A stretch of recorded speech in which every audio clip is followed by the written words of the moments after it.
Hola, ¿qué tal? Bienvenido. ¿Cómo estás? Yo estoy bien, muchas gracias por la bienvenida y también por la oportunidad de subir. Muy a gusto. Qué bueno que estás por acá. Perdón, ¿cuál es tu nombre? Porque veo que dice Breaking Limits, pero ¿cuál es tu nombre? Mi nombre es Marvin. Marvin. ¿Desde dónde nos acompañas, Marvin? Soy dominicano, así que le hablo de la República Dominicana. Ah, mira, qué bien. Marvin, ¿eres católico o evangélico? Soy pentecostal. Entendí Pentecostal. que está dando la bienvenida a Pentecostal y me Sí. animé a subir. Todos son bienvenidos, pentecostales, bautistas, presbiterianos, no denominacionales, católicos, cualquier persona que quiera entrar. Marvin, pues adelante, qué bueno que estás por acá. Te escucho con tu pregunta, tu comentario o el tema que te gustaría tratar. Sí, sería algo, capaz de mi parte voy a tratar de que sea lo más breve posible, pero sin antes decirles que ya había subido otro canal, eh, que entiendo que es algún colega de ustedes en la fe. Lucho, le dicen Lucho, ya había subido con él y había hablado con él, de manera que era mi primera vez subiendo a un canal católico, ¿no? Pero igual me sentí muy bien en ese entonces, me siento muy bien ahora, le extiendo el agradecimiento nuevamente. Sin embargo, sí quisiera tratar algo, no he tenido la oportunidad de tratarlo con Lucho, pero sí, bueno, veo que usted me da la oportunidad. Y es la adoración a María, o la veneración a María, más bien, la veneración a María. Eh, yo me encanta leer las escrituras.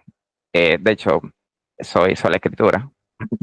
Entiendo que es la autoridad que necesito, ¿no? Pero leyendo las escrituras no he encontrado alguna justificación, por ejemplo, para yo afiliarme a la veneración religiosa o a la adoración religiosa. Usted me elige el verbo que sea el correcto. Para María, concierne a María como tal. Entonces, me encantaría que usted me explicase cómo llegan a la conclusión en las escrituras, cómo se llega a la conclusión de que esta adoración está justificada o veneración, en caso de que sea el verbo correcto. Muy bien. Hay una profecía en Lucas donde la misma Virgen María, hablando de la Virgen María, ella profetiza que todas las generaciones de cristianos, obviamente se entiende que son cristianos fieles, que todas las generaciones la van a venerar. Dice, todas las generaciones me llamarán bienaventurada.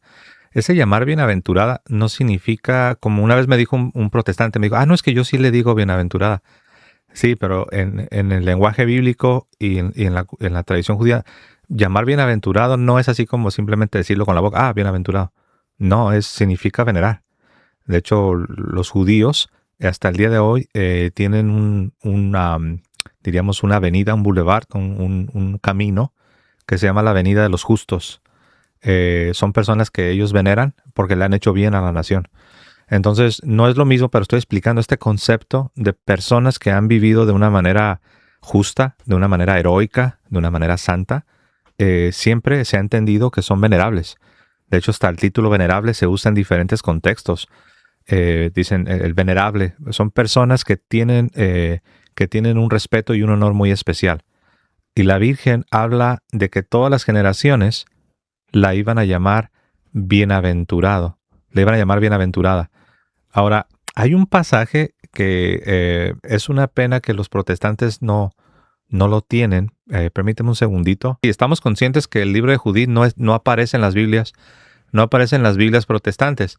Pero yo sé que los protestantes dicen que a pesar de que no lo tienen en su Biblia, yo estoy consciente de que ellos siempre explican que los consideran importantes para la historia, para el contexto, para entender la cultura judía.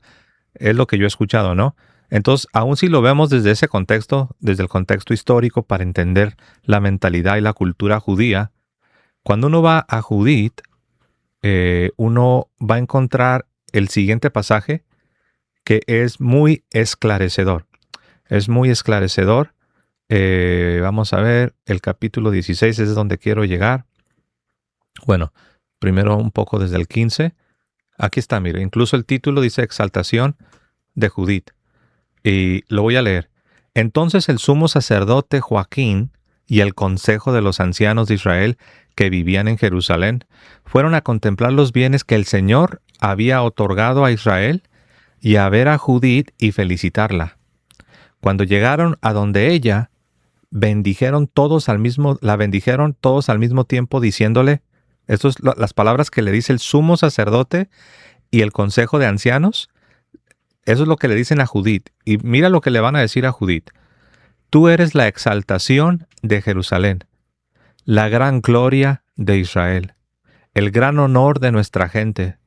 Hiciste todo esto por tu mano. Has otorgado grandes bienes a Israel. Y Dios se ha complacido en ellos. Bendita seas tú de parte del Señor Todopoderoso, por siempre jamás. Y todo el pueblo dijo, así sea. Amén. Entonces, tú preguntabas, quiero tratar de entender con la Escritura cómo es que ustedes dicen que es algo bueno y algo aceptable venerar a la Virgen. Entonces yo sé que aquí no está hablando de la Virgen, yo sé que está hablando de Judith, que es una heroína, una gran mujer que Dios usó para hacerle mucho bien a Israel. Entonces tenemos al sumo sacerdote, como puedes ver en el verso 8, el sumo sacerdote y el consejo de los ancianos, que a una voz exaltan a Judith. ¿Por qué? Porque Dios la usó para salvar al pueblo judío, para liberar al pueblo judío de muchos males.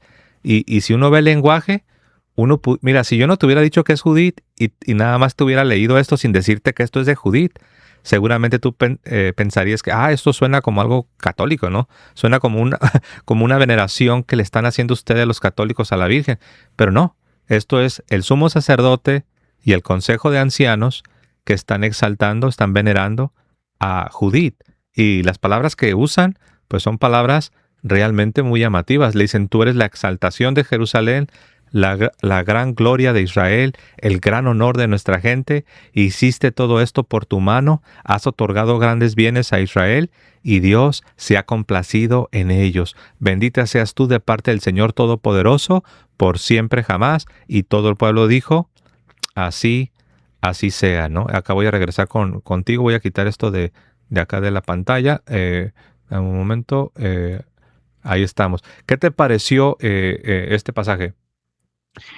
Bueno, debo decir que me llena de otras preguntas. Por ejemplo, yo pudiera preguntarte, bueno, sí, tienes razón, no conozco este libro, en realidad no se encuentra en nuestras Biblias. Sin embargo, te haría una pregunta, porque veo que hay más justificación basándome en este libro, en esta lectura, ¿no? Habría más justificación para tener una veneración religiosa hacia Judith que una veneración hacia María, debido a que los datos que se pueden leer sobre María no nos conducen a una veneración, como por ejemplo, desde mi punto de vista, practica el creyente católico romano. Literalmente me acabas de citar un texto bíblico en las Biblias católicas que justificaría al católico en primeras instancias a darle una veneración a Judith semejante a la que se le da a María, pero no veo como que haya un capítulo, algo por el estilo, con tanta información como lo has leído acerca de Judith, que pueda justificar al creyente católico para dar esta veneración religiosa hacia María, más allá de que María es la Madre del Señor. Bueno, sí, es la Madre del Señor, pero estaríamos tratando de verificar si Dios quiso hacer que la Madre del Señor, en términos terrenales, con una vinculación que se da en la biología, ¿no? En lo biológico, en lo carnal, si Dios le ha placido tener a María para que reciba veneración religiosa. Eso sería lo que habría que probar. Entonces, sí, eso. Recuerda que el pasaje que yo presenté no es para probar la legitimidad de la veneración a la Virgen María. Es para probar que para el judío no hay ningún problema con venerar a un justo o a una mujer justa, a un santo o a una santa. No hay ningún problema con decir palabras de alabanza. Lo que acabamos de leer son palabras de mucha alabanza. E incluso, sí, yo sé, pero creo que esta parte es importante, Marvin, porque una de las objeciones más comunes, ahorita vamos a ir a la parte de María. Recuerda que yo comencé con Lucas capítulo 1, y luego porque uno puede decir, sí, yo entiendo que ahí dice que todas las generaciones la van a venerar o la van a llamar bienaventurada. lo entiendo, pero yo no creo que eso sea justificación para alabar a la Virgen o para decirle palabras de alabanza como ustedes lo hacen. Entonces lo que yo hice, te mostré con un pasaje de la Escritura. Yo sé que este libro pues no aparece en tu Biblia, sin embargo es un pasaje de la Escritura. Yo te mostré cómo el sumo sacerdote y todos los ancianos junto con todo el pueblo exaltaron y alabaron a Judith porque Dios la usó para hacerle bien y proteger al pueblo judío. Y no tuvieron ningún problema con exaltarla, con alabarla, con venerarla. Entonces es cierto, si tú dices, sí, pero históricamente, José, ahí no está la Virgen. Históricamente ahí esto es incluso antes de Cristo. Sí, y tienes toda la razón.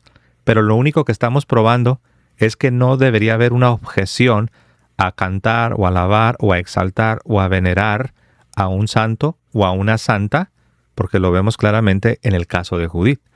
Entonces, eso solamente es para poner un trasfondo, para poner un fundamento, porque casi siempre cuando tocamos el tema de la Virgen, siempre me dicen, pero es que ustedes la exaltan, ustedes la veneran, ustedes hasta le cantan, ustedes la alaban.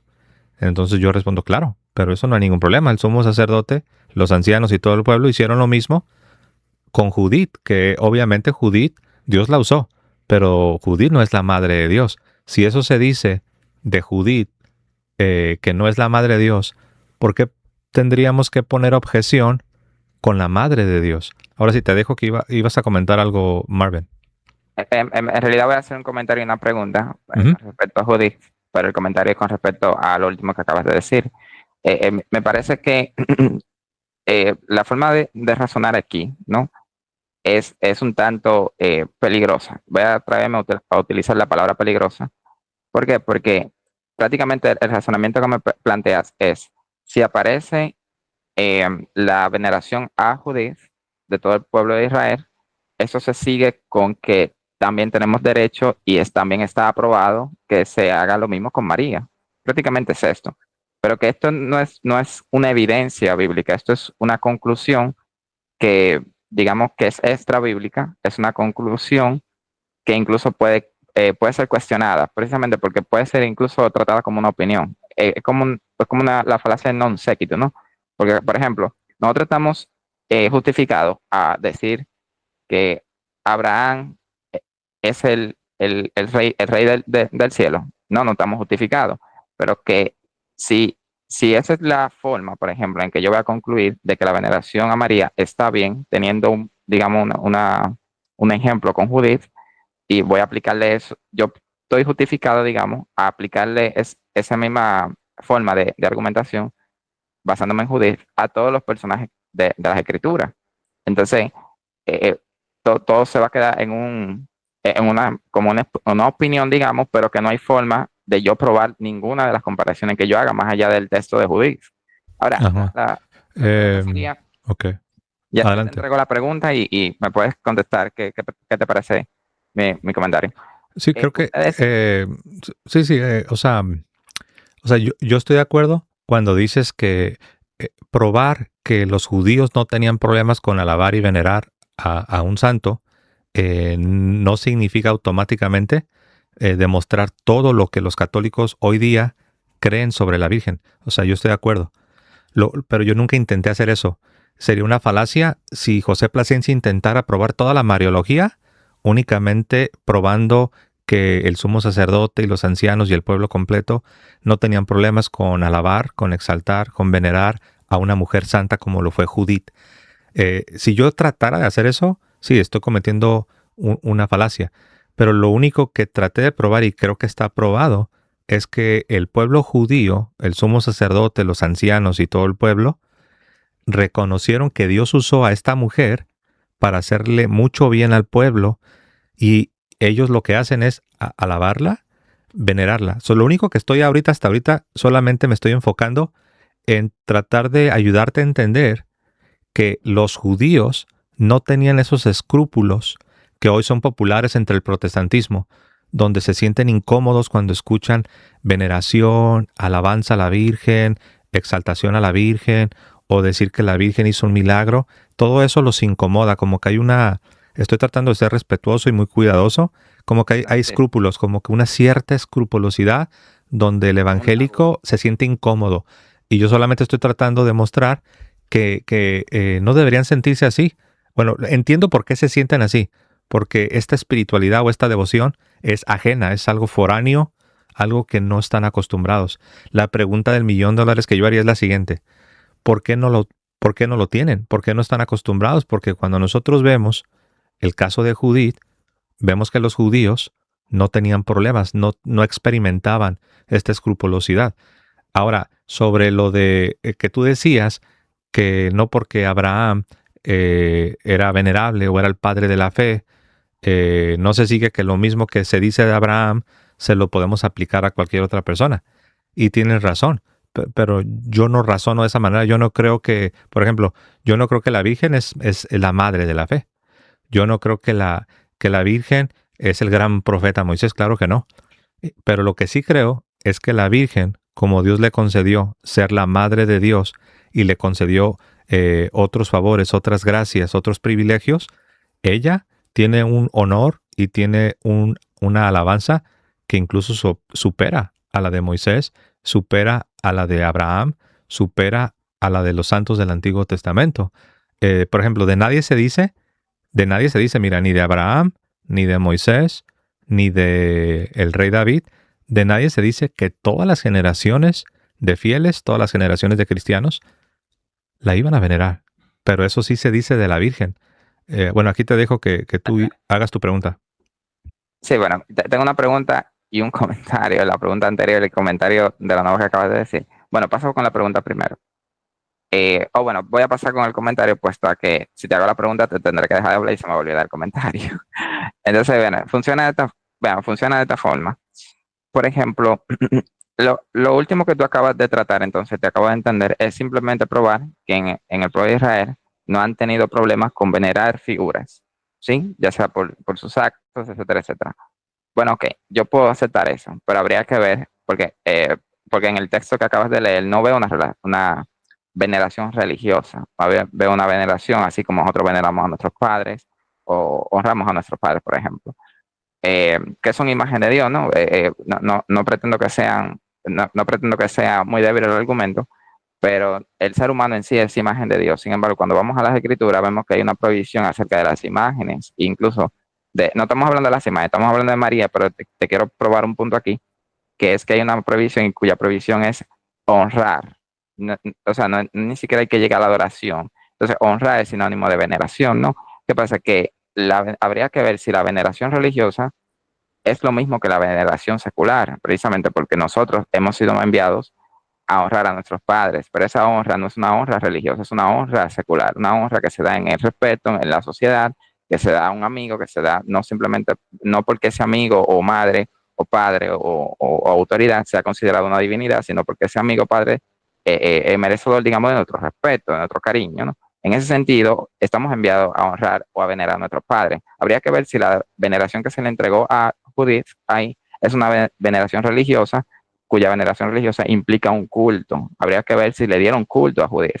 Ese sería mi último comentario. Sin embargo, la pregunta es, no quiero cargarte demasiadas cosas, ¿no? Para que tengas que responder mucho, pero mi última pregunta es, ¿ustedes veneran religiosamente a Judith, adjudicándole todas aquellas cosas, todos aquellos, digamos, glorias que le dio a Israel en ese pasaje bíblico que acabas de decir? ¿Ustedes le oran a Judith? ¿Ustedes piden favores a Judith? Esa sería la pregunta. Y en caso de que no, ¿por qué no lo hacen? Si hay un texto en sus Biblias que le justificaría hacerlo, ¿no? Ese sería. Muy bien. Bueno, primero, la veneración como tal de los santos, en un sentido estricto o en un sentido perfecto o pleno, comienza con la venida del Mesías.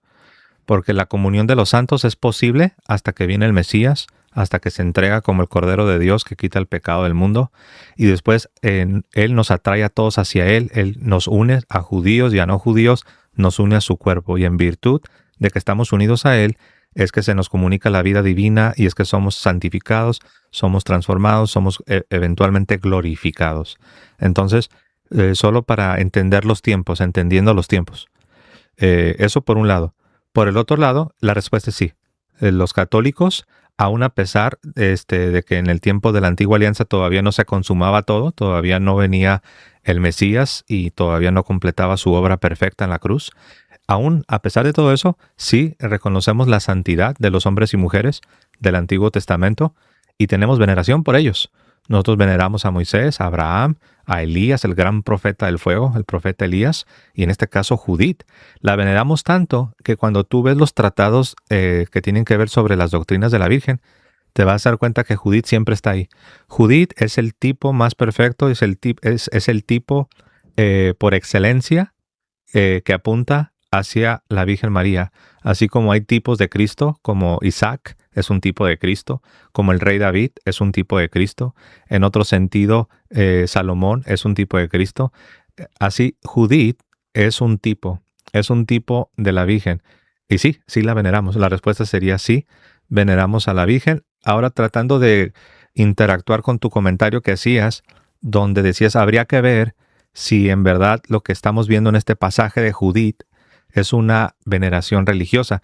Tú dabas a entender que más bien sería como una veneración, no recuerdo la palabra que usaste, dando a entender que no era veneración religiosa.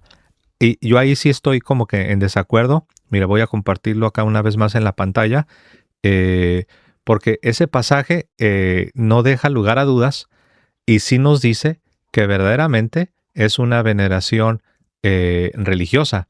Y lo voy a leer, ¿no? Dame un segundito. La razón que yo propongo, y estoy convencido que sí se trata de una veneración religiosa, es por lo siguiente. Entonces, el sumo sacerdote Joaquín y el consejo de los ancianos de Israel que vivían en Jerusalén fueron a contemplar, fueron a contemplar los bienes que el Señor había otorgado a Israel y a ver a Judith y felicitarla. Cuando llegaron a donde ella, la bendijeron todos al mismo tiempo diciéndole, tú eres la exaltación de Jerusalén, la gran gloria de Israel. Entonces, Jerusalén es la ciudad santa, Israel es el pueblo santo, el pueblo de la alianza. Tú eres la exaltación de Jerusalén, la gran gloria de Israel, el gran honor de nuestra gente, del pueblo judío. Hiciste todo esto por tu mano. Algunas veces, no digo que tú, pero algunas veces hay protestantes que dicen, pero ustedes, ¿por qué dicen que los santos hacen milagros? ¿Qué no se supone que es Dios? Y siempre les decimos, claro, es Dios. Todo se lo atribuimos a Dios. Pero no se sigue que porque Dios es la causa de todo, que Dios no use instrumentos. Es por eso que no es incorrecto decir que la Virgen hizo un milagro o que algún santo como Pablo, Pedro o San Francisco de Asís hicieron un milagro, porque mira, ese lenguaje, perdón, aquí termino y te paso el micrófono. Ese lenguaje lo usa el sumo sacerdote.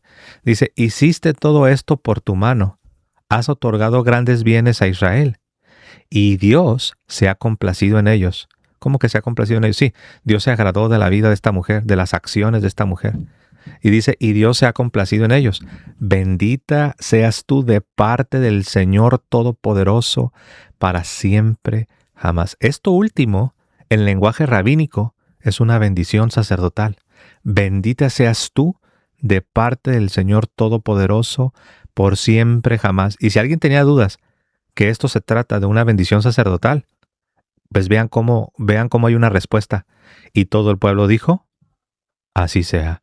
Esto es el lenguaje litúrgico, lenguaje sacerdotal, y recordemos que el que está hablando es el sumo sacerdote con los ancianos, y todo el pueblo respondió, así sea, es una respuesta litúrgica. Ahora sí te dejo que hagas tu comentario.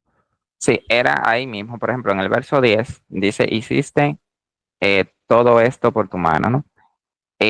Recuerda que con el tema de los milagros que hacen los santos, en este caso católicos, ellos no están en vida y Judith hizo todo esto en vida, ¿no? O sea, creo que hay un non sequitur ahí, capaz puedas explicarlo bien, porque esto lo hizo ella en vida, como por ejemplo el apóstol Pablo, todo lo que hizo lo hizo en vida.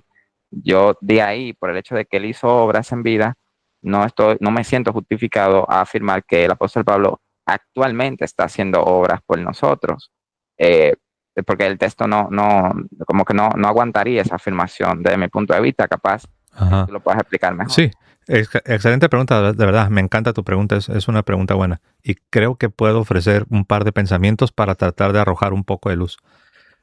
Sí, tienes razón. Estas obras, estos favores que hizo Judith, obviamente, ¿no? Porque sabemos que es Dios quien la usó. Sin Dios no somos nada, somos polvo. Los hacen vida. Y tú dices, ¿cómo entender esto? Porque en el caso de los santos, pues ellos siguen haciendo cosas, siguen, de acuerdo al entendimiento católico, siguen siendo instrumentos para llevar a cabo alguna obra, ¿no? Algún milagro. Y la respuesta es una respuesta doble. Número uno, los santos siguen vivos. Los santos están, de hecho, más vivos que nosotros. Los santos, recordemos que están en la gloria de Dios, están en presencia de Dios. Ellos están completamente libres y desatados de las impurezas del pecado. Ya no tienen esa lucha que tú y yo todavía tenemos. Tú y yo todavía tenemos esa lucha contra el pecado. Ellos ya no, están completamente santificados, completamente glorificados. Jesús en una ocasión, cuando estaba interactuando, creo que era con los saduceos, que también tenían problemas para entender este asunto de la vida después de la muerte. Jesús les dice, recuerden que Dios no es un Dios de muertos, Dios es un Dios de vivos. Y Jesús utilizó la escritura para ayudarles. Jesús les dijo, ¿no acaso no decimos Dios de Abraham, Dios de Isaac, Dios de Jacob? Si ellos pues están muertos o ya no tienen vida por el hecho de que murieron naturalmente, pues no tendría sentido la escritura. Es como que tenemos una escritura que está diciendo cosas absurdas porque ya están muertos. ¿Por qué habría que invocar al Dios de Abraham, al Dios de Isaac, al Dios de Jacob? Entonces, por un lado es eso. La segunda parte de mi respuesta es que precisamente porque los santos vivieron una vida en esta tierra, una vida de santidad, una vida heroica en cuanto a la fe, una vida de heroísmo en cuanto a la fe, una vida de santidad, una vida de servicio, una vida de valentía en el buen sentido, una valentía cristiana. Precisamente por eso es que ellos precisamente alcanzaron la santidad. Entonces, tú dijiste algo que es muy cierto, dijiste, Pablo, pues él hizo todas sus obras aquí, o Pedro, o cualquier otro santo. Sí, y precisamente por eso fueron santos, porque hicieron todas sus obras aquí y alcanzaron la santidad. Pero no se sigue que porque Judith o Pablo o Pedro hicieron sus obras aquí, no se sigue que ellos ya no estén vivos para poder ser instrumentos y obrar alguna obra. Entonces, lo que decimos de la Virgen, también lo decimos de Judith y lo aceptamos de Pablo y de Pedro. ¿A qué me refiero? Durante esta vida fueron santos. Judith fue santa durante esta vida. Pablo fue santo durante esta vida. Pedro fue santo. La Virgen fue santa durante esta vida. Pero al partir de esta tierra, al partir de esta vida temporal, ellos están en una posición superior a la que se encontraban. Están libres del pecado, siguen vivos y no dejan de ser instrumentos que Dios pueda utilizar. Lo vemos esto en Apocalipsis.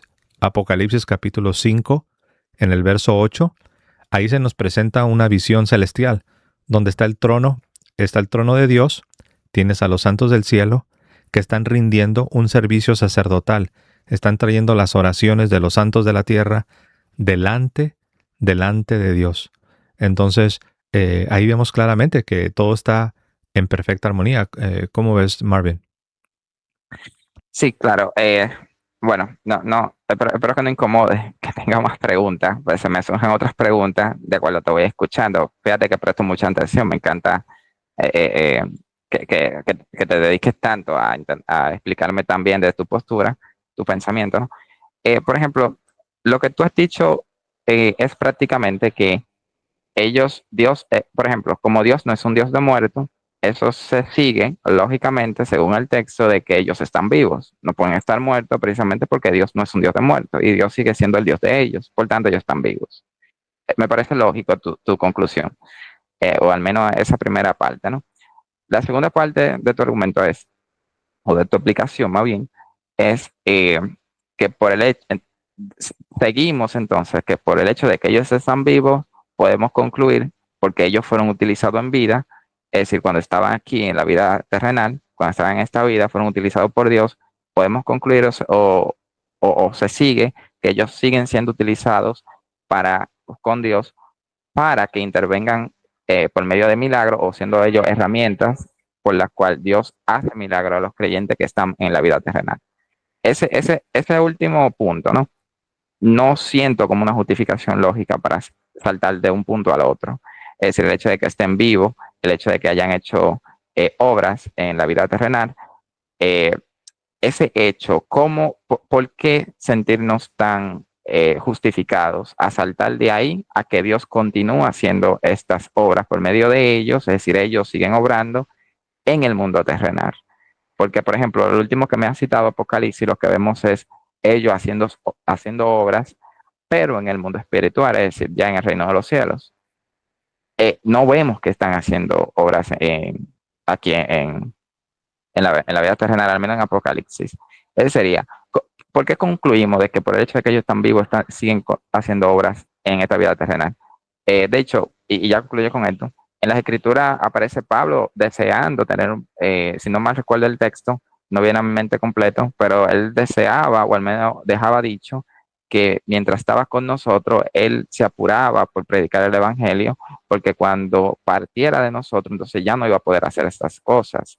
Me comprometo a buscar el texto, estoy en mi computadora, así que no será muy difícil para buscarlo. En mi próxima, si me das otra oportunidad, entonces voy a pasar a esa lectura. Pero ¿cómo tú explicas ese salto del punto 1 al punto 2? ¿Por qué hay una justificación aquí?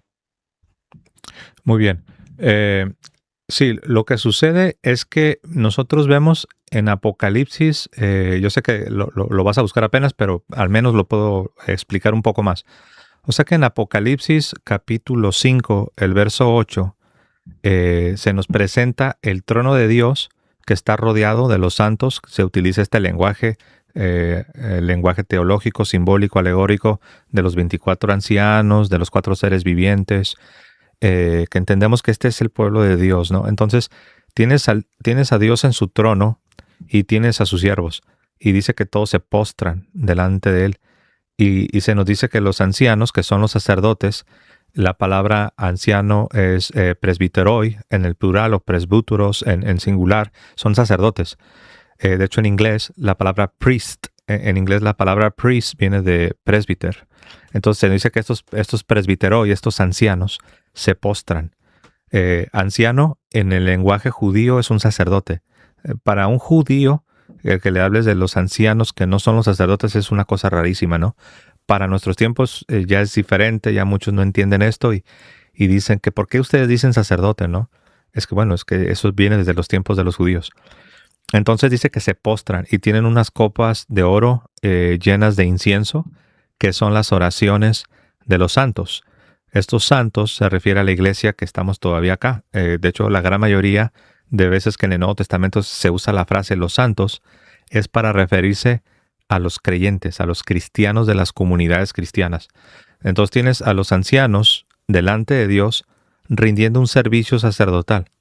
Y ese servicio sacerdotal está simbolizado por las copas de oro llenas de incienso, que son las oraciones de los santos.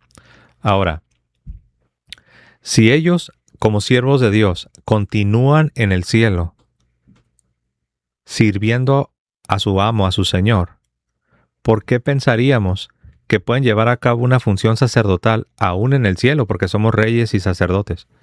Aún en el cielo pueden llevar a cabo esta obra y al mismo tiempo no permitimos o no admitimos la posibilidad de que estos mismos instrumentos para una función sacerdotal quizás también puedan ser utilizados para hacerle un bien al pueblo.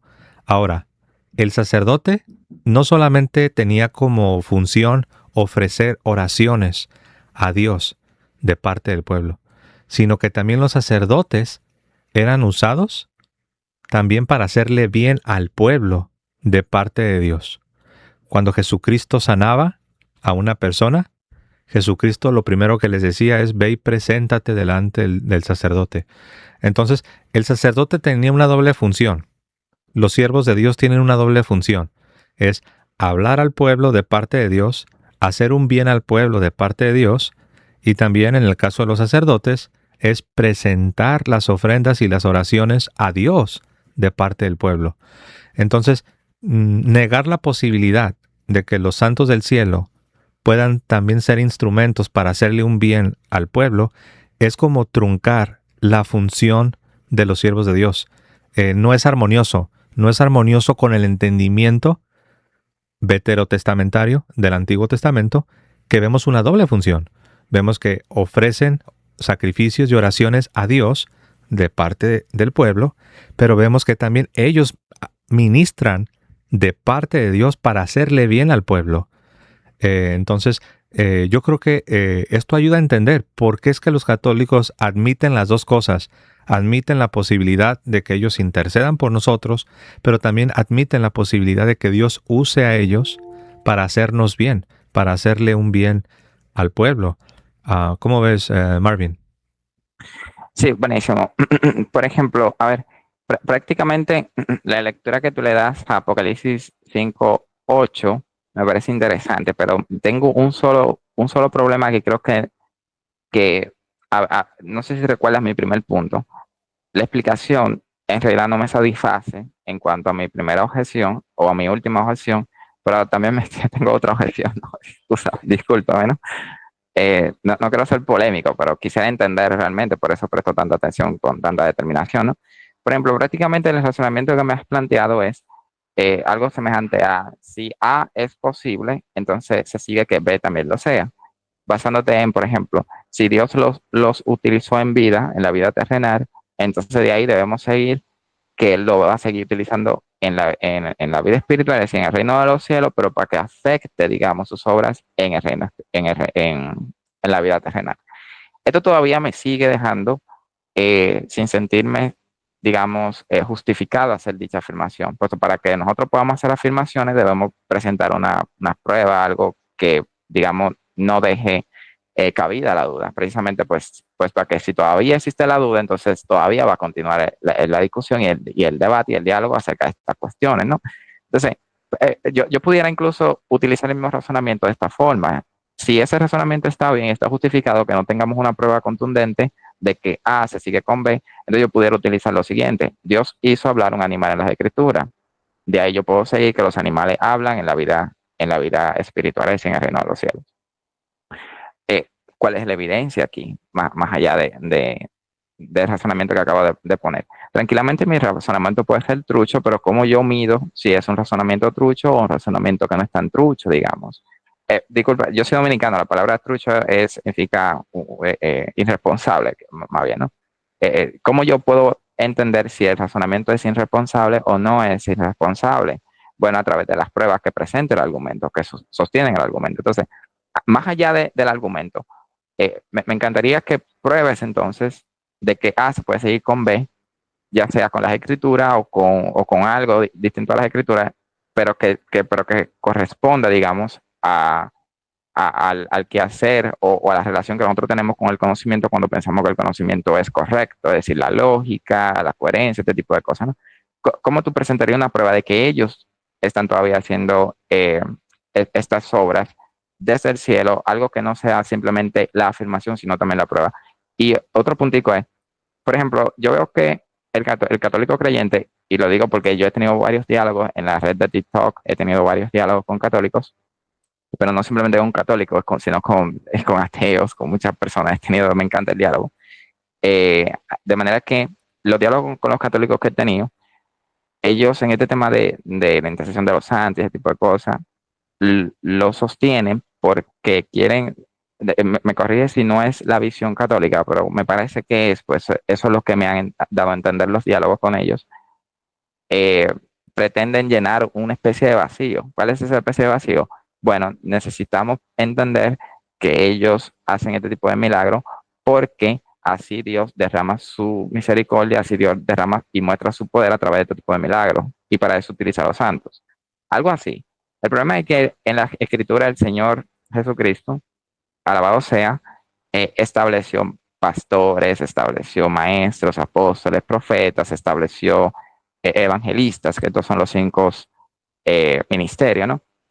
Sin embargo, estos 5 ministerios fueron para llenar ese espacio, ese vacío. ¿Cuál vacío? Bueno, el vacío de que a través de ellos se hacen los milagros, pero son maestros, pastores, profetas, evangelistas que están en vida, en la vida terrenal, ¿no? Entonces me gustaría que tú me digas, ¿por qué, por ejemplo, esta es la segunda pregunta, ¿por qué se deja la sensación de que la propuesta de que los santos hacen milagros desde el cielo hacia aquí, a la vida terrenal, es una propuesta que pretende llenar un vacío que realmente no existe? Esa sería como la segunda pregunta. Disculpa que te hice dos preguntas y me extendí bastante, discúlpame. Sí, no, no hay problema. Bueno, ¿por qué entonces Dios los usaría? Es que ese es todo el propósito de ser santo. El propósito de ser santo es que seas instrumento útil en las manos de Dios. O sea, eso yo sé que tú ahorita seguramente estás pensando, amén. Hay que ser santos para ser instrumentos que Dios nos pueda usar. Ahora, voy a hacerte una pregunta, pero no para que la contestes, una pregunta para que la vayas meditando, la vayas analizando. La voy a Eh, anotar. ajá. Entonces la pregunta sería esta. Si el propósito de la santidad, el propósito por el que Dios me quiere hacer santo, porque me quiere santificar, es para que yo pueda ser instrumento de Dios y Dios me pueda usar para hacerle bien a otras personas. Si esto lo puedo aceptar sobre esta vida, ¿cuál sería mi objeción para rechazar que ese propósito por el que Dios me quiere hacer santo, para ser instrumento, qué me hace pensar que quedaría truncado para esta vida terrenal? Esa es una pregunta para irla meditando. Ahora te comparto la escritura. Esta es la segunda carta a Timoteo. La segunda carta a Timoteo, el capítulo 2. Voy a leer a partir del verso 15 en adelante. Hablando de ser santificado, hablando de ser santo, hablando de ser instrumento. Aquí Pablo de una manera hermosa va a poner todo en armonía. Ser santo, ser instrumento, ser usado, pero no solo para esta vida. Es para siempre. Mira lo que dice aquí. Esmérate, le dice Pablo a Timoteo, esmérate por presentarte ante Dios como un hombre honrado, trabajador que no tiene de qué avergonzarse, que expone con rectitud la doctrina verdadera. Evita las conversaciones profanas e inútiles porque llevan cada vez más a la impiedad. Y luego agrega, dice, y sus palabras corroen como la gangrena. Habla de la gente que se enreda en malas conversaciones, malas palabras. Dice, eso es como la gangrena, te corrompe, eso te echa a perder todo el cuerpo. Dice, de esos, y pone ejemplos de algunos, ¿no? De esos son Himeneo y Fileto, que se han desviado de la verdad al decir que ya ha tenido lugar la resurrección y echan por tierra la fe de algunos. No obstante, el cimiento de Dios, dice San Pablo, el cimiento de Dios está firme, está sólido, se mantiene firme con esta inscripción: el Señor conoció a los que son suyos y todo el que invoca el nombre del Señor, que se aparte del pecado. Entonces está hablando de ser santo, de purificarse, de apartarse del pecado. Y mira lo que viene después. Dice, en una casa grande no solo hay vasijas de oro y plata, también hay vasijas de madera y de barro. Unas, es cierto, son para usos nobles, otras para usos vulgares. Pues bien, quien se purifique de los usos vulgares será una vasija, un instrumento para un uso noble. Y mira lo que dice, santificado y útil a su dueño, útil a su Señor, preparado para toda obra buena. Entonces, la pregunta que tenemos delante, la pregunta que tenemos en la mesa es, ¿por qué los católicos creen que los santos, los que se purifican, los que se limpian del pecado y que ya están en la gloria de Dios, que ya fueron completamente desatados del pecado, por qué ellos creen que todavía siguen siendo instrumentos para toda buena obra? Yo creo que estamos viendo en San Pablo la relación que existe entre santificarse, entre ser santo y ser instrumento útil para toda buena obra. Yo propongo que este propósito divino no solo se limita a esta vida temporal, sino que se extiende. Se extiende porque recuerda que estamos unidos todos al cuerpo de Cristo. Los santos que están en la tierra, los santos que están en el cielo, todos unidos a Cristo y todos recibiendo la vida divina, la vida de Dios. Entonces, acá me voy a detener. ¿Qué te parece?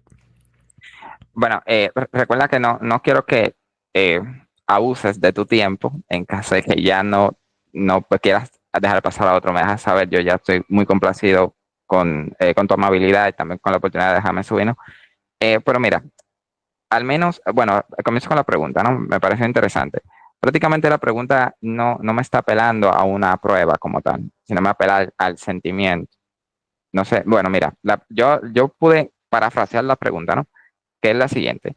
Si el propósito de la santidad es ser instrumento para ser usado para ser usado para otros, o sea, usado por Dios para otros, si ese es el propósito de la santidad, ¿cuál sería la objeción en pensar de que los santos están siendo usados para otros? Esto todavía no es una prueba. Esto más bien es otro planteamiento, pero igual es un planteamiento que digamos, sobre una suposición, digamos. No una prueba como tal. Perdón que te interrumpa, ¿no? Es que hasta ahora has dicho dos cosas. Al principio dijiste que sería apelar al sentimiento. Ahora acabas de decir que es una suposición. Pero Ambas cosas. yo ahí, y por eso me atreví a interrumpir, ¿no? Porque quiero ser también respetuoso de cuando tú estés hablando, porque tú estás siendo respetuoso. Eh, eh, eh, yo no veo cómo puedes llegar a la conclusión de que esto sería un sentimiento o una suposición, porque únicamente he presentado la escritura. Porque recuerdas que la pregunta que yo te dije, te voy a hacer una pregunta, pero no para que la contestes en este momento, pero sí para que la medites. La pregunta es, si tú y yo estamos de acuerdo, Marvin y José Plasencia, los dos están de acuerdo, que Dios quiere que seamos santos para que podamos ser instrumentos útiles para toda buena obra. Entonces, la pregunta que yo lanzaba es esta, y no creo que tal vez todavía la has meditado bien. La pregunta es, ¿por qué Dios tendría como propósito, un propósito eterno de hacerme santo, eh, solamente para que yo le sea útil en esta vida y no aún después de la muerte? Ah, ok, bueno, entonces la pregunta estaría mal, precisamente porque la pregunta está planteando que la santidad es simplemente para hacer cosas. Y la santidad es un estado, y es un estado de ausencia de pecado, de estar cerca de Dios. Y tiene todo el sentido. Es decir, nosotros ya no, en el reino de los cielos, una vez salvos, digamos, es decir, vamos a tener una convivencia con todos los salvos también, los de los ángeles, las cosas maravillosas que el Señor no tiene para nosotros, pero la santidad no es necesariamente para eso, sino que eso es un efecto o un fruto o un beneficio de la santidad. La santidad en per se es ser apartado para Dios. Eso es la santidad, ¿no? Por tanto, constantemente somos santificados porque constantemente luchamos con debilidades para que no nos separen de Dios y apartarnos para Dios en todo momento, ¿no? Pero ya en el cielo, como digo, ya digamos, la santificación ya no es un proceso. En el cielo ya no es un proceso. ¿Por qué? Porque en el cielo ya son santos, como en todo su esplendor, están al lado de Dios, no están con Dios. Nosotros sí estamos por ese proceso. Pero entonces la pregunta creo que contempla que la santidad es simplemente para hacer obras y las obras yo la entiendo como una especie de beneficio de ser santo. Ajá. Eh, Un pequeño paréntesis de 10 segunditos. No. Yo no creo que la santidad es solo para hacer obras o para hacer milagros. Solo creo que la santidad es necesaria. Es necesaria para ser instrumento o para que Dios te use para hacer milagros. Ahora sí te dejo que continúes. claro, claro, claro. Pero no fue la propuesta de la pregunta. Entiendo que la propuesta de la pregunta fue para qué Dios me quiere hacer santo bueno, no te puedo parafrasear Sí, exactamente. la pregunta fue, una vez para que quede fresquecita, ¿por qué Dios querría que yo sea santo para que yo sea instrumento útil, como dice la Biblia, como lo acabamos de ver presentado? Eh, pero ¿para qué Dios querría que yo sea santo? Para que sea instrumento útil, preparado para toda buena obra, pero solo para esta vida. Esa es la pregunta. Porque tú sí lo aceptas. Tú lo aceptas, pero tú lo limitas o tú lo restringes a esta vida. Y el católico, junto con los padres de la iglesia, propone que no es correcto limitar esa instrumentalidad de los santos a esta vida, sino que recordemos que la obra de Cristo tiene como propósito eh, hacer en nosotros algo perpetuo. Entonces, pero no, yo no creo que solamente hay que ser santo para que Dios te use para hacer milagros o solamente como para hacer cosas espectaculares, porque la mayoría de cristianos no llegan a hacer esos milagros, ¿no? Como los grandes santos. pero lo único que estoy haciendo es mostrarte que pensar como tú piensas, que es cierto que Dios te quiere usar y aún si quiere te puede usar para un milagro, pero restringirlo a esta vida rompe con la lógica, porque la escritura no nos enseña que solamente sea para esta vida. Eh, y yo te mostré este pasaje, ¿no? Dice que si tú te purificas, si te santificas, vas a ser un instrumento o una vasija útil, preparada para toda buena obra. Y yo creo que ahí está el punto, ¿no? Adelante. Claro, si se entendió que yo estoy restringiendo la santidad solamente en este plano, entonces me malinterpreté muy, pero muy mal. No, nosotros no entendemos, y cuando hablo de nosotros, hablo, por ejemplo, del pentecostal, ¿no? Porque me encanta el pentecostalismo y me reúno con pentecostales bastante, ¿no? Soy pentecostal. Entonces, no, nosotros no pensamos que la santidad es simplemente para lo terrenal. Pensamos que el proceso de santificación se da primero en lo terrenal, precisamente por cómo se está dividido los tiempos. Es decir, primero vivimos una vida terrenal y luego entonces viviremos una vida, digamos, en santidad. Bueno, en el cielo nosotros ya somos santos por toda la ley, ¿no? Aquí estamos siendo santificados, dejando las cosas banales para estar siempre cada día más apartados para el Señor.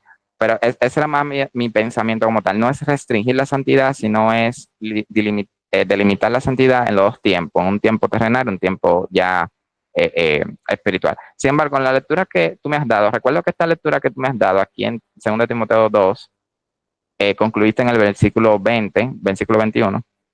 Esta lectura, recuerdo que la diste para probar, digamos, que los santos tienen una participación aquí en lo que es la vida terrenal, para poder argumentar como prueba de que las escrituras sí avalan el hecho de la creencia católica acerca de que los santos hacen milagros. Bueno, no ellos per se, sino Dios a través de ellos. Creo que ese es el planteamiento, no quiero atacar una posición que no sea la oficial.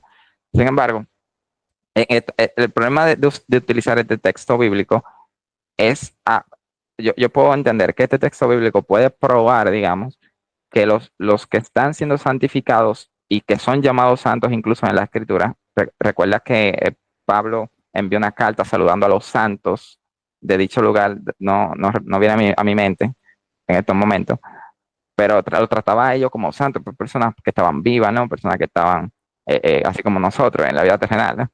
Entonces, este texto creo que se aplica a la vida terrenal como tal. De hecho, le está llamando a las personas a reflexionar en qué tipo de calidad de vasija son, si son aquellas que se apartan de las malas impurezas, que ayudan a otros. Esto es para las personas vivas, ¿no?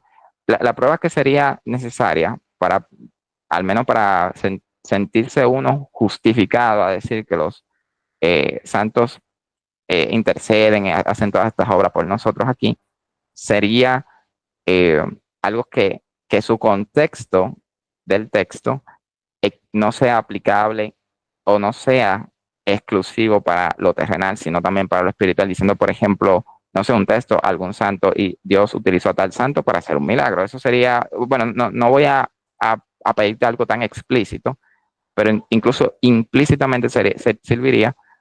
Pero si tomo esto explícitamente, entonces te está hablando de los cristianos que estamos aquí, que estamos aprendiendo a cómo vivir, a cómo servir a Cristo aquí en la Ajá. tierra, ¿no? Sí, sí. Entonces, Es que tienes razón. O sea, los pasajes estos, donde Pablo está explicando que para poder ser instrumento hay que ser santo, claro, están dirigidos a los santos mientras están militando acá en la tierra. Sí, ahí estamos de acuerdo. Pero el propósito principal por el que yo estoy tratando de mostrar la relación que existe entre la santidad y la instrumentalidad es para que tú puedas ver que por qué los católicos creemos que los santos, que ya están completamente santificados, serían usados por Dios, porque tú preguntabas, o más bien decías, yo lo acepto sobre esta vida. Yo acepto que los que más se santifican van a ser más usados por Dios. Entonces, si aquellos que han alcanzado la máxima santificación y que ya están libres del pecado, ¿por qué no entonces no serían usados mayormente por Dios? O sea, es como que aceptas los diferentes, como que aceptas que hay una gradación, o sea, hay grados. Y entre más te santificas, Dios te va a usar más. Pero solo como que lo puedes ver o lo puedes aceptar sobre esta vida. Pero mi pregunta sería, si lo puedes ver sobre esta vida, que entre más te santifiques, más serás instrumento útil para toda buena obra, ¿por qué frenarlo a esta vida? ¿Por qué no estar abierto a la posibilidad de que ya los que están completamente santificados siguen siendo instrumentos de Dios? Me viene a la mente un pasaje donde Jesús en el Getsemaní, en el huerto del Getsemaní, antes de ir a su pasión, está rogando, está suplicando a su Padre, y hay algo muy interesante que ocurre. Eh, Dios envía a un siervo, Dios envía a un santo ángel, y dice que envió a un santo ángel para fortalecer a Jesucristo. Entonces, ahí nosotros vemos de que un santo de Dios, en este caso un santo ángel, fue usado como un instrumento para cumplir con una misión. Y eso está en el Evangelio, donde en el huerto del Getsemaní, Jesús está suplicando, el Padre atiende la súplica y el Padre utiliza a uno de sus santos, a un santo ángel que lo envía para fortalecer a Cristo. Si eso es posible con el mismísimo Cristo, eh, cuánta mayor necesidad no tenemos nosotros, que somos débiles, que batallamos bastante con el pecado y que hay momentos en la vida donde necesitamos una intervención divina. Entonces, yo más bien veo en la misma Biblia todos los elementos necesarios para estar abierto a la posibilidad de que los santos del cielo son usados todavía como instrumentos para el servicio divino, como lo fue ese ángel o como son los santos según lo creemos desde siempre. No es algo reciente, no es un invento. Si uno va a los padres de la iglesia, en los credos se habla de la comunión de los santos. Entonces siempre hemos entendido esto. Ahora, Ok, una pregunta, ¿no? Si quieres, apunta lo que me ibas a decir para que no se te olvide. Marvin, eh, ok, ¿tú admites la posibilidad de que los santos del cielo puedan ser usados como instrumentos en alguna manera o no? ¿O no admites en ningún sentido? sí, sí, pueden ser usados precisamente porque Dios tiene el poder de hacerlo. Pueden ser usados. De hecho, son usados. Yo creo que, por ejemplo, me parece que en Apocalipsis, no recuerdo bien, disculpa que lo que no estoy muy fresco con esos textos bíblicos, pero en Apocalipsis creo que aparecen los 12 apóstoles, ¿no? Eh, bueno, no quiero ser irresponsable con lo que digo, pero me parece que hay una lectura donde los 12 apóstoles son representados por 12 tribus, tal vez. No la Tal vez recuerdo. te refieras, no sé si tienes en mente la de los 24 ancianos que representan las 12 tribus y los 12 apóstoles, 12 más 12, 24, y son los 24 ancianos. De hecho, mira, perdón, ahorita te regreso el micrófono, sé que tú tenías la palabra rápido. Mira, perdón, ahí andaba brincándome a otra escena que no es. No sé si te refieres a esto es Apocalipsis 5, Apocalipsis 5:8, y dice así, a partir del 6. Entonces vi en medio del trono y de los cuatro seres vivos y en medio de los ancianos un cordero erguido, un cordero de pie, como sacrificado, como inmolado, con 7 cuernos y 7 ojos, que son los 7 espíritus de Dios enviados a toda la tierra. Es el Espíritu de Dios. Se acercó y tomó el libro de la mano derecha del que estaba sentado en el trono. Cuando recibió el libro, los 4 seres vivos y los 24 ancianos se postraron ante el Cordero con una citara cada uno y con copas de oro llenas, aquí dice perfume, pero en otras traducciones también dice incienso, que viene del incienso que se quemaba en el templo. Dice, y con copas de oro llenas de incienso, que son las oraciones, y ahí está la clave, que son las oraciones de los santos. Entonces tienes a los santos del cielo delante del trono de Dios, postrándose ante el trono y presentando copas de oro llenas de incienso que representan las oraciones de los santos. Entonces, al menos aquí estamos viendo la instrumentalidad de los santos del cielo, al menos para presentar las oraciones de los santos que todavía estamos militando acá, ¿no? ¿Cómo ves? Sí, Pero esa última parte de los santos del cielo, en realidad no dice de los santos del cielo, dice de los santos. El problema es que aquí en la tierra hay santos Ah, no, no, sí, sí, que oran a pero Dios. tal vez, no, tal vez me malentendiste. Cuando yo dije santos del cielo, no me refería a estos últimos santos. Me refiero a los santos que están postrándose delante del trono. Mira, permíteme, lo voy a subrayar. Aquí está. Vi en medio del trono y de los cuatro seres vivos y en medio de los ancianos a un cordero. Permíteme, vamos a ponerlo en verde. Entonces ahí están ellos y otra vez acá se les vuelve a mencionar los cuatro seres vivos y los 24 ancianos que se postran. Entonces cuando yo digo santos del cielo, me Habla refiero de los ancianos. ajá, a los ancianos y a los cuatro seres vivos que representan a todas las criaturas que están alabando a Dios. A ellos me referí. No, no, sí, Okay. yo entiendo lo que tú dijiste, que no puedo agregarle la palabrita. Sí, pero no me refería a ellos. No, se la puedes agregar porque literalmente están en el cielo. El problema fue que como estaban hablando de los santos, así como María y todo ese tipo de cosas, entonces me sentí, digamos, que ibas por esa línea. Pero si te Ah, refieres no, a no. los santos del cielo, es decir, a los 24 santos, Sí, no sé sí. si se entiende la palabra. Sí, Aunque bueno, ya obviamente, obviamente no se entiende que los santos que han vivido en esta vida y que han sido cristianos, pues se entiende que también están en el cielo, ¿no? claro. Se entiende que están en el cielo. Mi objeción fue muy trucha, Ujú. fue irresponsable. Tú estabas bien, yo No, no. hice una objeción trucha. No, sí, sí, pero es entendible porque hay como que dos grupos de santos, ¿no? Unos que ya están postrados ante Dios y otros que serían los En la santos que tierra. están orando y las oraciones se le presentan a Dios. Entonces, Y tú también los que están en la admites, tierra. al menos en ese punto admites que sí hay una instrumentalidad de los santos que ya están allá. Sí, sí, claro. De Ok. hecho, a tu pregunta yo iba a responder.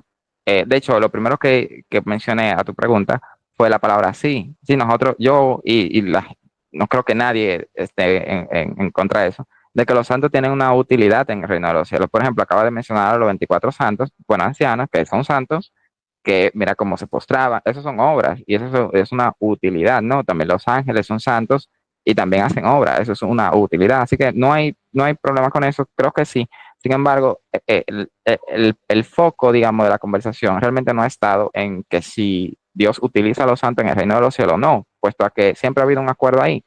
Siempre, bueno, yo nunca he puesto resistencia a que Dios los Ajá. utilice en el cielo para esta tarea. Creo que llegamos a este punto porque tú decías que en la Biblia no se presenta la posibilidad de que los santos hagan milagros después de esta vida. Tú decías, yo lo acepto Que para esta. afecten a los terrenales aquí. Ajá, pero al menos yo sé que todavía no, yo sé que todavía no llegas a un punto donde puedes comprender que también Dios puede usar a los santos del cielo para hacer un milagro, pero... De eso sí, estamos de acuerdo también ahí. Ah, ¿también ahí? Oh, ok, Sí, porque, a ver, discúlpame que te interrumpa, ok. no te interrumpí, pero discúlpame. El foco de la conversación tampoco se encuentra ahí. Es decir, tu pregunta es que si Dios puede hacerlo. Bueno, Dios es omnipotente, por ende, puede todo lo lógicamente posible. Dios hace todo lo que es lógicamente posible, lo puede hacer. Eso es su omnipotencia. Sin embargo, eh, que Dios puede hacerlo, claro. El punto no es ese, estamos de acuerdo, porque eso cuestionaría el poder de Dios y nosotros pensamos que es omnipotente.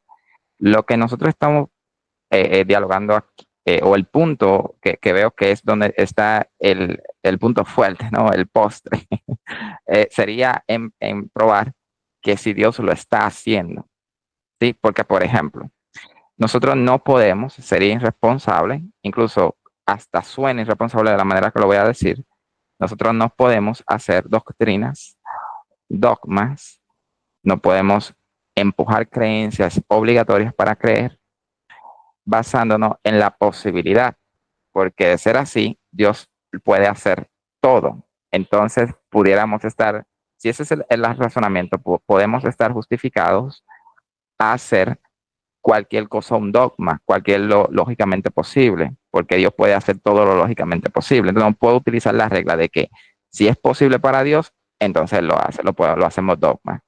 No sé si tú me entiendes, porque entonces, mira, Dios puede hacer los animales hablar, los puede hacer cantar, Dios puede revivir animales, etcétera. Pero no podemos hacer un dogma que sea para nuestra fe diciendo debemos obligatoriamente creer que los animales hablan por el hecho de que Dios lo puede hacer. No, Dios lo puede hacer, sí, ¿Lo ha hecho? Habría que ver si lo hizo o no. ¿Dios puede utilizar los santos? Sí. ¿Lo ha hecho?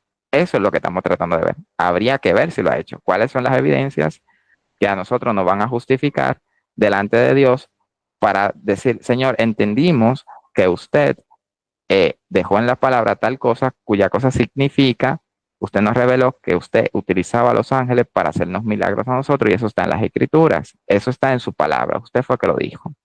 ¿Cómo estaríamos justificados para decirle un argumento a Dios de esta forma? Ese es el punto, la justificación, buscar cómo estamos justificados a pensar que por el hecho de que Dios lo está haciendo, ¿dónde está esa evidencia? Ese sería más el punto, no de que si Dios puede, no cuestionemos el poder de Dios, porque Dios es todopoderoso, Rey de Reyes, Señor de Señores, y es el único Dios verdadero y vivo. Entonces, Ajá. no podemos cuestionar su poder. Sí. Sí, sí. Bueno, tal vez te escuché mal. Yo creo que no te escuché mal. Quizás cuando terminemos el diálogo y ya que esté disponible el video en la repetición, podemos regresar y tanto tú como yo, los dos podemos ver, porque creo que sí hubo una parte donde sí mencionabas que en la Biblia no se decía pues que los santos después de esta vida todavía serían instrumentos para hacer milagros, ¿no? Yo te decía que sí, y por eso llegué a Apocalipsis, donde al menos te presentó a los santos del cielo siendo usados como instrumentos para presentar oraciones. Y entonces si Dios los usa a ellos para hacer una función sacerdotal de presentar oraciones, yo no encuentro un argumento para decir, no, pero solo para oraciones, no para milagros. No encuentro yo algo que me pudiera dar solidez para, por un lado, aceptar que Dios los usa para presentar oraciones, pero con la otra mano decir, no, pero milagros no, solamente oración. Sí, solamente ese era mi punto. Tal vez te escuché mal, pero creo que sí por ahí sí como que diste a entender que los santos sí son instrumentos aún para hacer milagros, pero para esta vida, mientras están vivos. Y yo te trataba de apelar a que pensaras que también eso aplicaría después de esta vida, cuando ya están ellos allá con Dios en el cielo. Pero yo sé que todo esto comenzó con la Virgen, ¿no? Comenzó con la veneración de la Virgen. Entonces yo te mostraba el ejemplo de Judith, de cómo Judith es venerada, es alabada, es exaltada por el sumo sacerdote, por los ancianos y por todo el pueblo, ¿no? Entonces tú por ahí me decías, sí, pero eso es de Judith.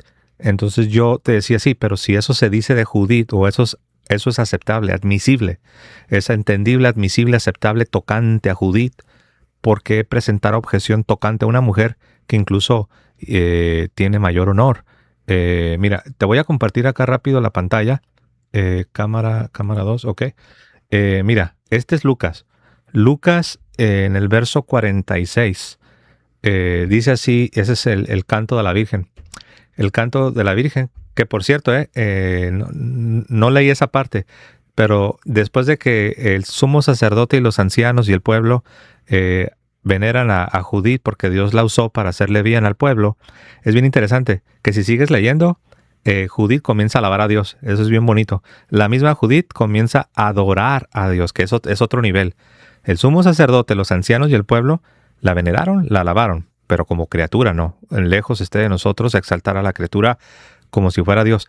Pero me encanta porque cuando Judith comienza a hablar, ella comienza a adorar al Dios vivo. Comienza a darle toda la gloria, todo el honor y la exaltación al Creador, al que vive por los siglos de los siglos. Eso está en el otro pasaje que veíamos de Judith. Y la Virgen, mira lo que hace la Virgen María. Ella también hace lo mismo. Ella exalta al Creador y lo adora. No como a criatura, porque Dios es el Creador. Dios no es criatura. Y mira lo que dice. María exclamó: proclama mi alma la grandeza del Señor, y se alegra mi espíritu en Dios mi Salvador, porque ha puesto los ojos en la humildad de su esclava. Por eso, desde ahora, me llamarán bienaventurada todas las generaciones. Entonces, esa es la profecía a la que yo me refería. Esto es en Lucas 1:48. Lucas 1:48, después de que la Virgen exalta, alaba, adora a su Creador, a su Dios, a su Salvador, ella termina diciendo esto: por eso, desde ahora, me llamarán bienaventurada todas las generaciones. Entonces, esto es una profecía. Está diciéndonos que todas las futuras generaciones de cristianos la iban a honrar, así como se honraba a Judith, pero hay una diferencia, que Judith, es cierto, Judith también fue usada y también fue el objeto de la veneración del pueblo, pero la Virgen recibió unos honores que Judith no los recibió. Número uno, ella es la madre de Dios. Entonces, esto para responder tu pregunta inicial, ¿no? ¿Por qué los católicos veneran de una manera especial a la Virgen, ¿no? Aquí regreso contigo y te doy paso. Claro, de hecho, yo ya no voy a abusar de la bienvenida que me has dado, así que simplemente voy a hacer algunas dos preguntas más, no voy a replicar, solamente quiero escuchar tu respuesta y meditar en ella. Entonces voy a hacer de una o dos, tres preguntas más, ¿de acuerdo? Está bien, pero antes de que me hagas la pregunta, o las dos, está bien, no importa, me gustaría más bien escuchar tu reacción a lo que acabo de compartirte. A lo último que, bueno, me parece que entonces es una buena respuesta a mi pregunta, precisamente porque lo que me acabas de decir es, bueno, nosotros no veneramos de la misma forma a Judith que como veneramos a María, por el hecho de que María tiene un honor que no tiene Judith, que es ser madre de, de nuestro Señor Jesucristo. Sin embargo, ya que me has pedido mi opinión, creo que es una buena respuesta, de manera que voy a retirar la pregunta, porque creo que la pregunta no es muy débil.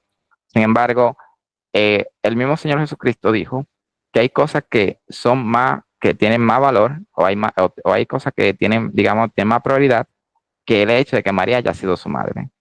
Por ejemplo, hubo una mujer en las Escrituras, me disculpas que no te estoy dando los textos bíblicos para que lo puedas, pero creo que tú conocerás de qué estoy hablando, que le dijo, bienaventurado los pechos que te amamantaron y el vientre que te tuvo, algo así por el estilo, dice el texto.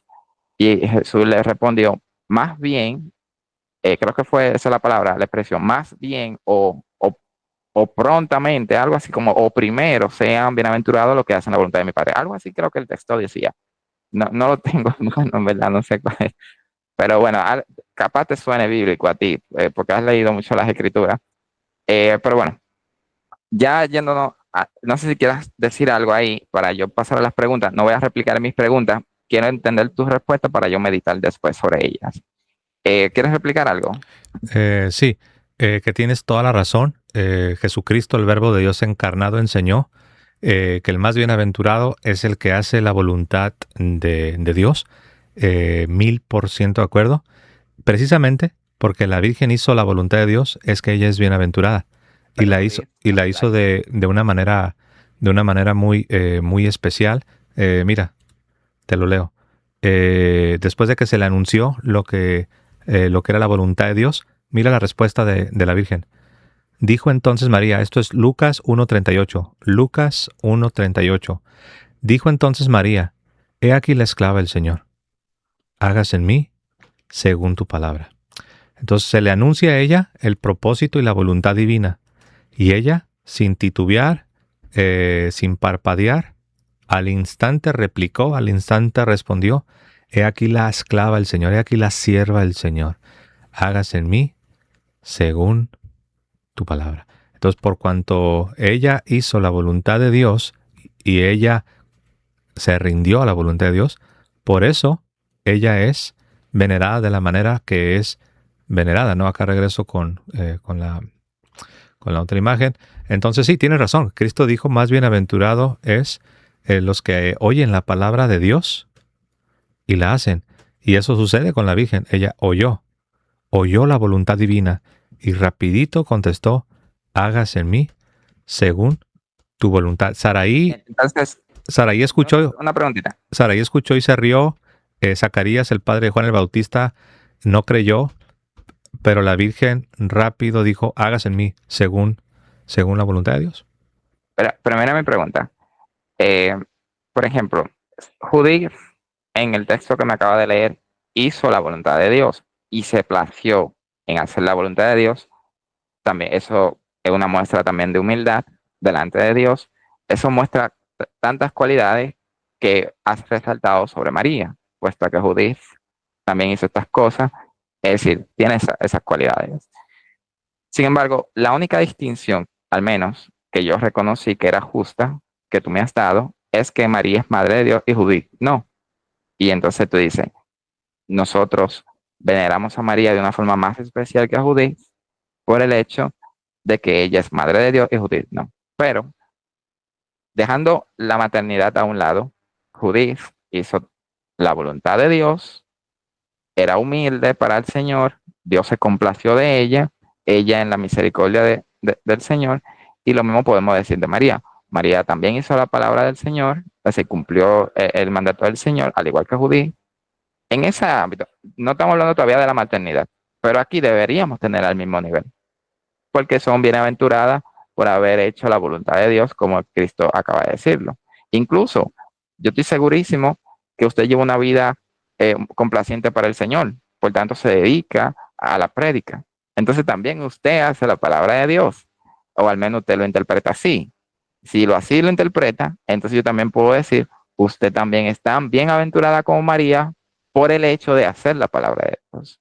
Tenemos la misma aventuranza, tenemos la misma bendición, usted y María, porque la regla es hacer la palabra de Dios. Todo aquel que hace la palabra de Dios es mayor aventurado al hecho de yo haberme alimentado de aquellos pechos, o de yo haber nacido de aquel vientre. O sea, usted es más bienaventurado que María si solamente contamos el hecho de que ella tuvo a Jesús en el vientre y lo amamantó. Si ese hecho versus hacer la palabra de Dios, completar el mandato de Dios es más grande que eso, según el texto. Sin embargo, sí. a María, ya le concluyo, a María no la tenemos debajo de nosotros, sino que la tenemos con nosotros, por el hecho de que no estamos comparando el nosotros hacer la palabra de Dios contra ella haber tenido a Jesús en su vientre. No, porque ella también hizo la palabra de Dios. Entonces, yo puedo considerar un plus, un extra en María por el hecho de que ella sí tuvo a Jesús en su vientre, otra mujer no fue. Yo puedo decir, entre todas las mujeres, pese a que todas tienen, bueno, las que hacen la voluntad de Dios, entre Judith y María, yo creo que María es más bienaventurada entre todas las generaciones, y no habrá una mujer como María, porque solamente nació de un vientre del Señor Jesucristo y solamente vino al mundo de la forma en que viene un ser humano, solamente una sola vez, y no se repetirá. Ajá. Sí, claro. Yo tengo a María por encima de cualquier mujer, pero no tan por encima. Sí. Entonces, sí. Yo sí estoy de acuerdo. O sea, cualquier persona que haga la voluntad de Dios es bienaventurada. Por eso tenemos el sermón de las bienaventuranzas en Mateo capítulo 5. Estoy de acuerdo. Pero sin embargo, no todos recibimos los mismos dones o las mismas gracias o los mismos privilegios de parte de Dios. Por ejemplo, yo trato de hacer la voluntad de Dios, pero yo no he recibido lo que Dios le concedió a Moisés. Yo trato de agradar a Dios y trato de buscar la santidad, pero yo estoy consciente de que yo no he recibido lo que Dios le dio a Abraham. También yo trato de hacer la voluntad de Dios y trato de buscar la santidad, pero estoy consciente de que yo, José Plasencia, no ha recibido lo que Dios le concedió a David. Entonces, cuando llegamos a la Virgen, nos damos cuenta que Dios no solamente le ha concedido a otros cosas que a mí, José y a Marvin no nos ha concedido, pero ya cuando vemos a la Virgen, no, pues ya es como que nos subimos a otro nivel, porque ni siquiera a Moisés o a Abraham o al rey David se les concedió lo que a la Virgen se le concedió, es como otro escalón. Entonces, a Abraham se le concedió mucho, a Moisés se le concedió mucho, al rey David se le concedió mucho, al gran apóstol Pablo se le concedió mucho.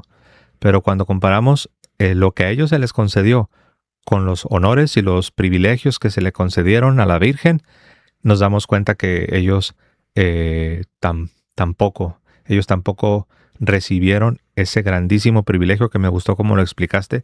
Solo una criatura sobre la faz del universo podrá decir para la posteridad que fue usada para que el Verbo tomara carne y convertirse en Madre de Dios en ese sentido, ¿no? No Madre de la Trinidad, porque ya sabemos que no, ella es una criatura. La Santísima Trinidad obviamente no tiene principio, no tiene fin, pero de Dios encarnado, del Verbo encarnado, ¿no? Entonces es un privilegio tremendo, es algo que a Moisés, que a Abraham, que a Pablo, que a David, que a Marvin, que a José no se les ha concedido. Más allá de que también tu otro punto es cierto. Todo el que hace la voluntad de Dios es un bienaventurado. Entonces, no es lo uno o lo otro. Más, Ajá. más. Pero recuerda que dice más bienaventurado. No, pero más, acuérdate Hacer. que lo que le habían dicho, o sea, Jesús lo que está diciendo, mira, qué bueno que me reconoces como un rabí, ¿no? Rabí, lo estaban ahí y le dice, a ver, déjate explico que de lo que se trata no es de que me digas rabí, o sea, tú, es que ya sé dónde estás como batallando. Como que tú te imaginas que Jesús cuando dice más bienaventurado, está Grado. como que bajando a su mamá. No, no, no. Por un momento pensé que por ahí iba la Por cosa. derecho. Sí, no, cuando dice más bienaventurado, no está diciendo que es mejor ser un discípulo obediente que convertirse en la criatura de donde él tomaría carne. No está comparando eso. O sea, no está bajando a la Virgen. Eh, ¿Usted recuerda dónde está ese texto bíblico? Que no lo la sé. verdad no lo tengo. De hecho, mira, yo estaba preparado, porque sé que ya te estabas despidiendo, ¿no? Pero yo estaba preparado para mostrarte un pasaje sobre la Virgen. Bueno, primero te pregunto, una pregunta, Marvin. Ujú. Um, ok, la Virgen, nosotros aparte de que la veneramos como la Madre de Dios, nosotros creemos que ella es usada de una manera muy peculiar.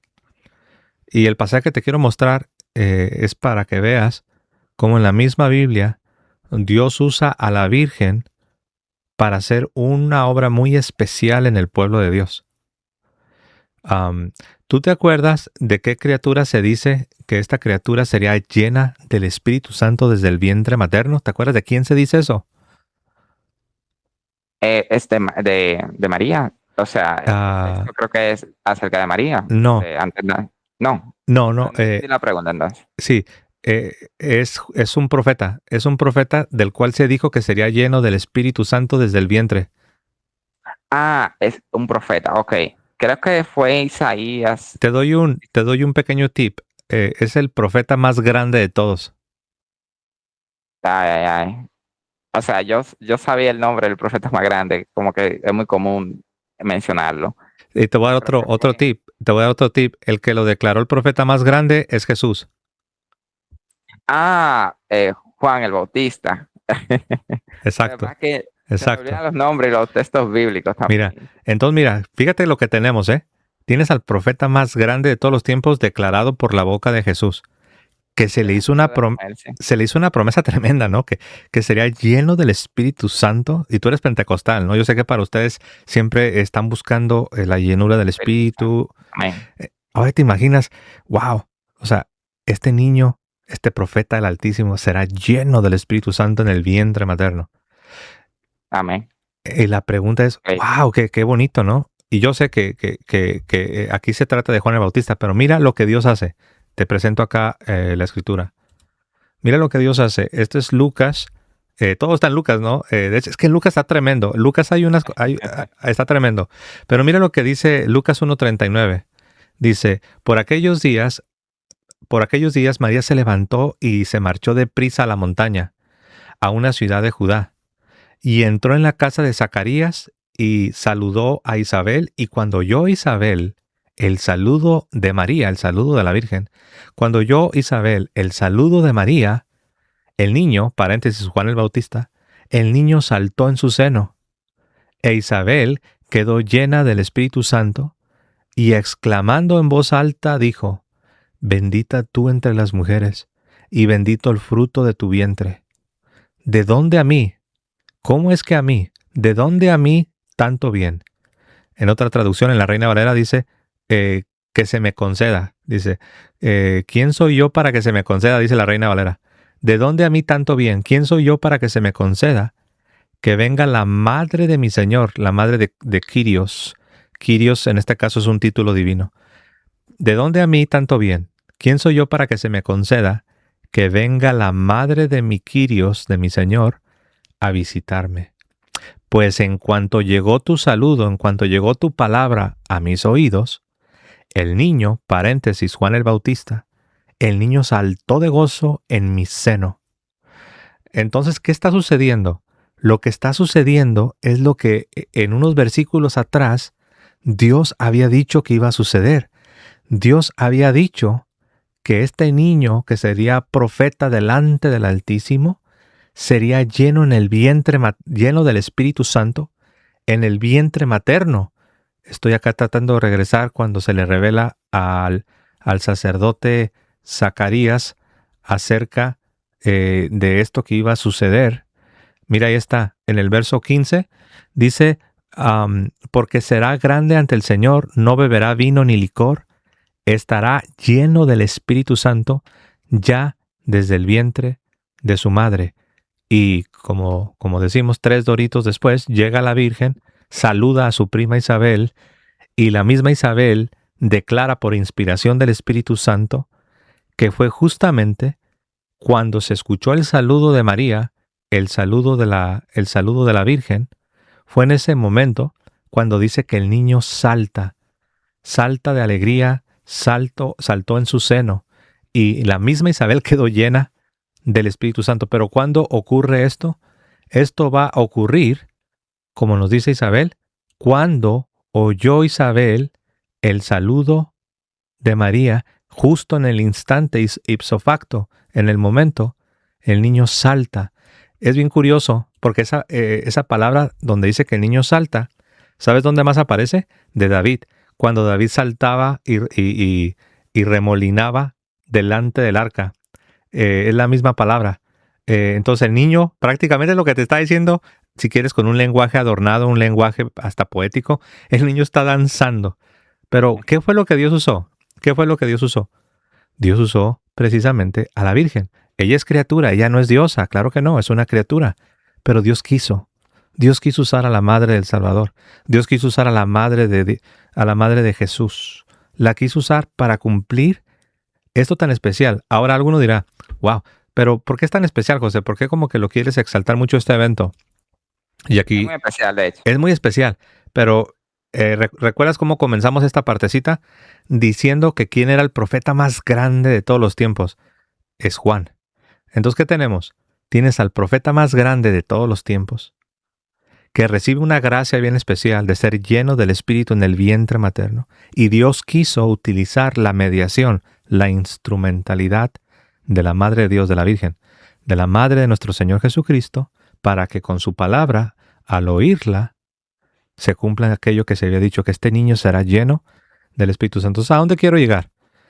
Que los santos son usados para hacernos bien a nosotros, así como seguramente tú conoces a, no sé, quizás tu pastor, quizás un hermano que tú conoces que sabes que busca las cosas de Dios, y tú dices, quiero a este hermano, porque este hermano me cuida, este hermano me da consejos, este hermano me lee la Biblia, este hermano siempre se preocupa porque yo esté apartándome del pecado.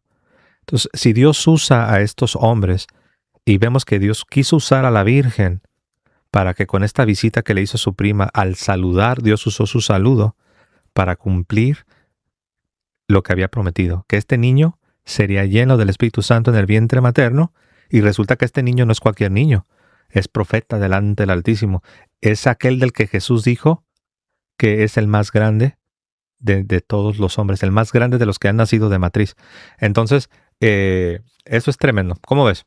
Predicas muy bien, Ah, bastante bien. no, no. Me ha encantado tu predica. Bueno, pero es interesante, ¿no? Yo sé que a lo mejor ahorita has de decir, bueno, yo tengo algunas cosas que pudiera decir, No, no, pero estoy de acuerdo con casi todo lo que dijiste, excepto que tú sabes que el punto, todo eso, es decir, lo que Dios hizo con María, en María, como Dios utilizó a nuestros antepasados en la iglesia, eso fue maravilloso. Cuando yo soy pentecostal, tú me hablas del Espíritu Santo y me voy a llenar de alegría, ¿no? Entonces, sí, estoy totalmente de acuerdo, fue espectacular, asombroso, gloria a Dios, ¿no? Pero recuerda que el tema no es de cómo Dios ha utilizado a estos hombres de una manera poderosa e increíble. El tema sería de cómo nosotros, o lo que nosotros decimos que Dios hizo con esos hombres. Dos cosas distintas, ¿no? Dos cosas distintas. El tema es cuando nosotros decimos que Dios les utiliza a ellos todavía haciendo milagros para nosotros. y ni siquiera es porque algo que haya que escandalizarse como tal, porque es posible, eso estamos de acuerdo, Dios tiene el poder de hacerlo. Lo que habría que, digamos, abarcar, digamos, con una evidencia bíblica, una sola, y ya, y en esa parte estamos totalmente de acuerdo, es que para hacer una doctrina necesitamos no partir de el que, si es posible, pues lo hace, pues Dios lo hace. Porque hay muchas cosas posibles para Dios, pero no quiere decir que Dios las está haciendo. Entonces, ese sería el detalle. Pero después todo lo otro, tienes un don de prédica excelente. No, no. No te había visto predicar y me vi 2, 3 videos ya tuyos. De hecho, voy a ver todos tus videos de tus canales para ver cómo. Sí, hoy no tengo trabajo, así que voy a pasar viendo tus videos. Ajá. Pero te vi con otro evangélico en un diálogo.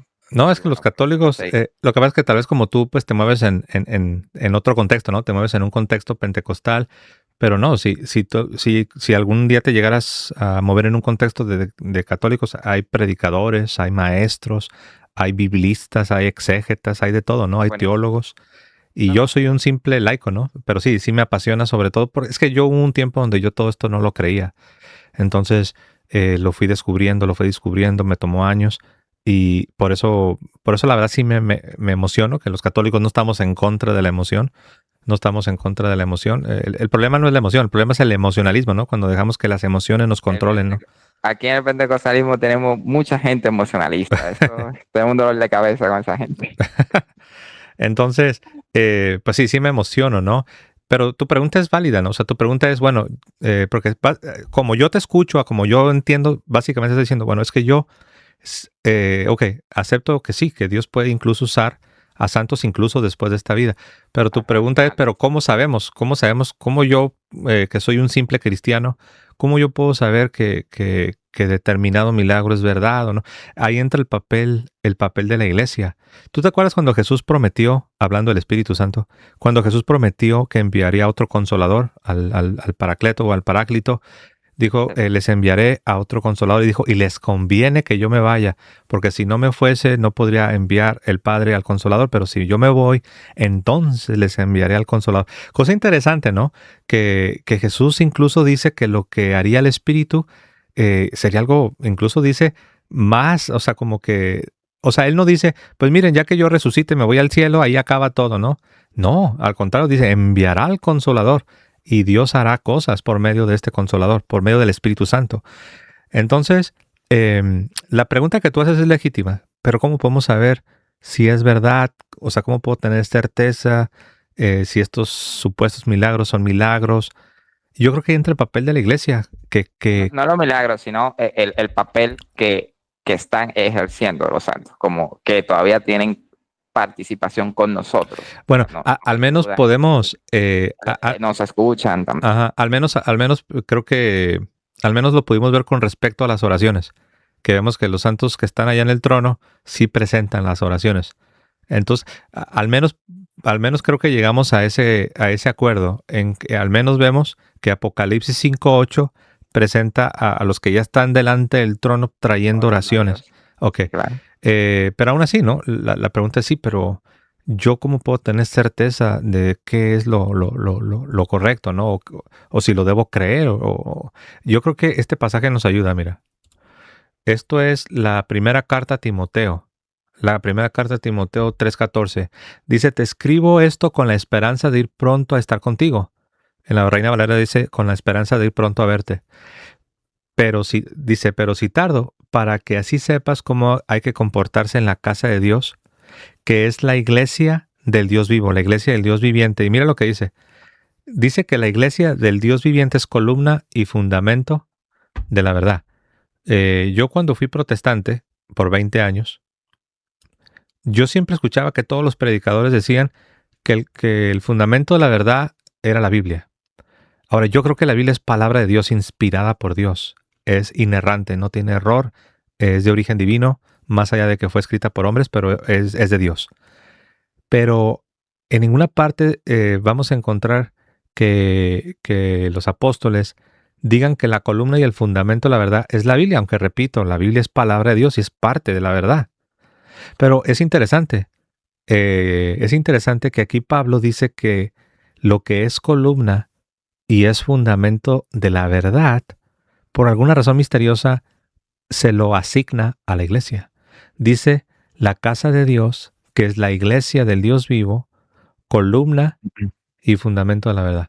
Entonces, de hecho, sin la iglesia no pudiéramos tener Biblia porque Dios usó a la iglesia para darnos, al menos en el Nuevo Testamento, ya si usamos la palabra iglesia en un sentido más amplio, pues bueno, sabemos que ya había pueblo en el Antiguo Testamento y también Dios usó al pueblo del Antiguo Testamento para darnos las escrituras del Antiguo Testamento.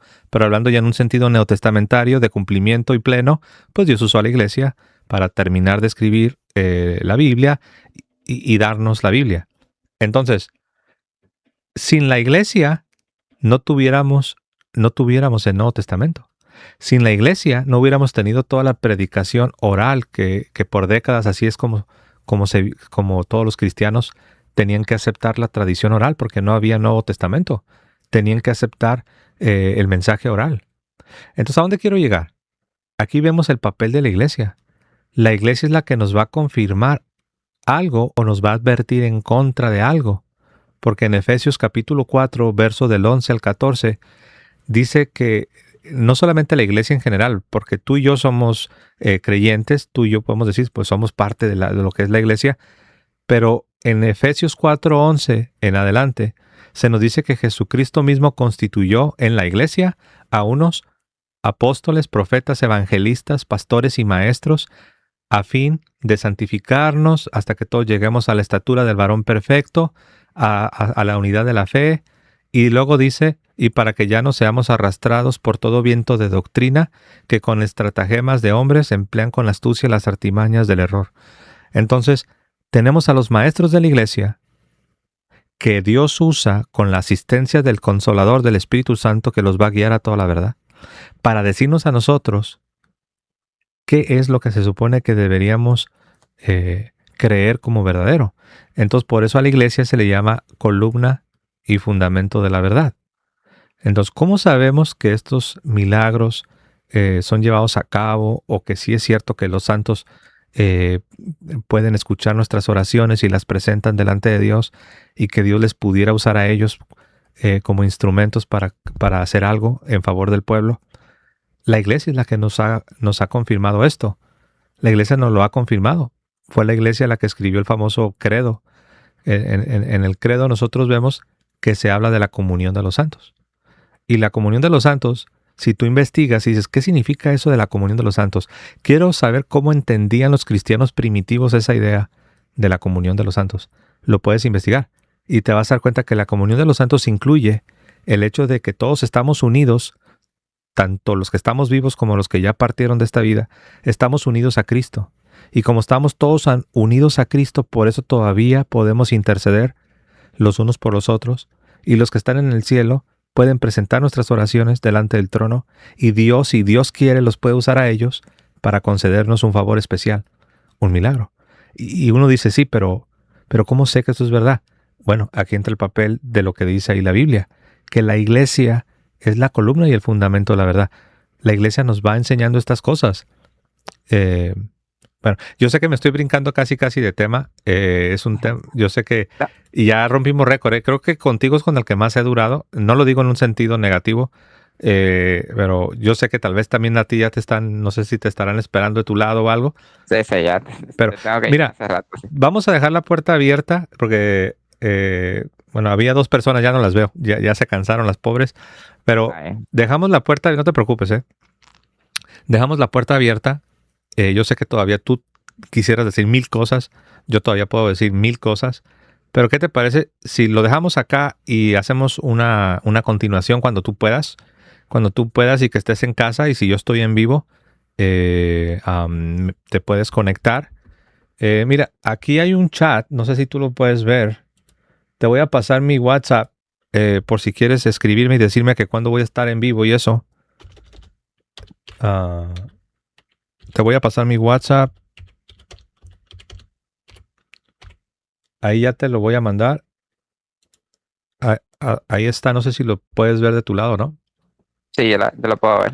Ok, Ya lo tengo. si quieres, darle copy paste o antes de que, porque creo que cuando termines la conversación se borra todo, ¿no? Entonces, para que Sí, no lo pierdas el tengo número, en una nota. ujú, Lo tengo en una nota. Ujú. y nos ponemos de acuerdo y hacemos una segunda parte. La verdad me gustó dialogar contigo porque más allá de que tenemos diferencias y no estamos de acuerdo en todo, pero me gustó que estás tratando al menos de entender la postura católica. Mira, yo te voy a decir algo, cuando yo comencé, yo no quería ser católico. Yo quería, pero sí quería entender bien la postura católica, porque dije yo, si quiero refutar a los católicos, necesito entender bien y necesito dominar la doctrina hasta mejor que ellos, porque yo sí quería refutar a los católicos, porque yo Y se estaba, convirtió en católico estudiando la sí, doctrina. me hice católico, sí, sí, pero Ah, bueno. me tomó 4 años, fue muy lento, no es nada fácil, es toda una historia, pero sí, fue así que me hice católico. Yo no quería ser católico, no me traía lo católico, yo no pensaba en lo católico. O sea, para mí el católico estaba como que no era parte de mi mundo, pero pues a través de buscar la verdad, tratando de siempre ser fiel a Dios, ser fiel a la conciencia, a una conciencia limpia, pues aquí terminé, ¿no? Y ahora estoy en la iglesia y la verdad me siento muy feliz. Y gracias por tu tiempo. Te mando un fuerte abrazo, querido hermano Marvin. Ujú, Marvin. Bueno, pues muchas gracias también, me sentí muy contento, la verdad. Bueno, complacido. Así Claro que que sí. será por otra oportunidad, podemos dialogar un poco. En realidad yo no tenía más nada que decir, más alguna última pregunta, y Ok, sí. porque me toca Te dejo, estudiar, ¿no? te, te dejo que la hagas. Bueno, ya que me da la oportunidad. Por ejemplo, ¿por qué no en los escritos, en los cuatro evangelios como tal, Ujú. podemos encontrar muchas cosas en términos de explícito, ¿no? El evangelio como tal, explícito, o al menos casi todo ahí, ¿no? En los cuatro evangelios, pero no, por ejemplo, el culto hacia María, o ¿por qué no podemos encontrar el culto hacia María de forma explícita? Y otros elementos muy importantes en la fe sí podemos hacerlo. Esa sería la última pregunta mía. Sí, Yo no voy a replicar, voy a no, sí. estudiar la Te respuesta. respondo así rapidito porque la verdad la respuesta es muy sencilla y es una buena pregunta. Porque el culto o la veneración a los santos o a la Virgen sucede después de la muerte. Sucede después de la muerte. Bueno, no me refiero a que cuando están vivos no los respetamos, no, siempre los respetamos y los honramos, pero ya el culto propiamente hablando, un culto de veneración, sucede después de la muerte. Entonces, durante lo que ocurre en la narrativa evangélica, en la narrativa de los evangelios, la Virgen está viva. Entonces habría que esperar a que fallezca la Virgen y aún así no es así como que, ya falleció la Virgen. Entonces al día siguiente ya todo está totalmente explicado. No, tomó tiempo. Eh, lo que te puedo adelantar es esto. Los primeros que comenzaron a ser venerados en cuanto a los santos fueron los mártires. Si tú investigas, ¿quiénes fueron los primeros que fueron venerados tocante a los fieles en un sentido general? Fueron los mártires. Los mártires eran los primeros que comenzaron a ser venerados desde el principio. Pero siempre de una manera especial fue la Virgen por el papel que tiene ella, por lo que Dios le concedió a ella. Pero básicamente para responder tu pregunta es porque la narrativa de los evangelios ocurre en un tiempo cronológico donde la Virgen está todavía viva. Tiene sentido, tiene sentido. Bueno, Sí. gracias por la respuesta. De nada, un fuerte Muchas abrazo. gracias. Dios te bendiga. Igual, igual, Sí, hasta igual. Dios luego. le bendiga también. Hasta Chao. luego. Pues ahí tuvimos a Marvin desde la República Dominicana. Muy interesante, ¿no? Muy respetuoso. Obviamente él tiene sus dudas y todo, pero la verdad muy respetuoso, muy educado. Te queda un buen sabor de boca, ¿no? Te queda un buen sabor de boca. A mí me quedó un buen sabor de boca.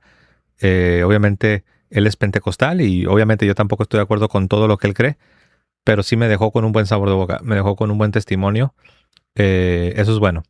Y yo creo que ahí hay una enseñanza para todos los que no son católicos, ¿no? Que les gusta dialogar o debatir. Está bien, se vale dialogar, se vale debatir, pero el respeto es clave, ¿no? Y este muchacho lo tiene. Este muchacho lo tiene, ¿no? Al menos aquí yo nunca lo había visto. Yo puedo hablar por mí. Al menos aquí se portó muy bien, ¿no? No sé si en otros lugares es diferente, pero aquí se portó muy bien. Y la verdad que se ganó mi respeto, ¿no? Muy bien, queridos. Vamos a dejarlo acá. Un fuerte abrazo. Echen un vistazo, ¿eh? subí unos videos, uno aquí a este canal del Papista Romanista y otro al canal de la Fe de la Iglesia. Gracias por todo. Un fuerte abrazo, Dios me los bendiga. Y me despido como siempre diciendo que viva Cristo Rey y que viva Santa María siempre Virgen. Hasta luego, hermanos.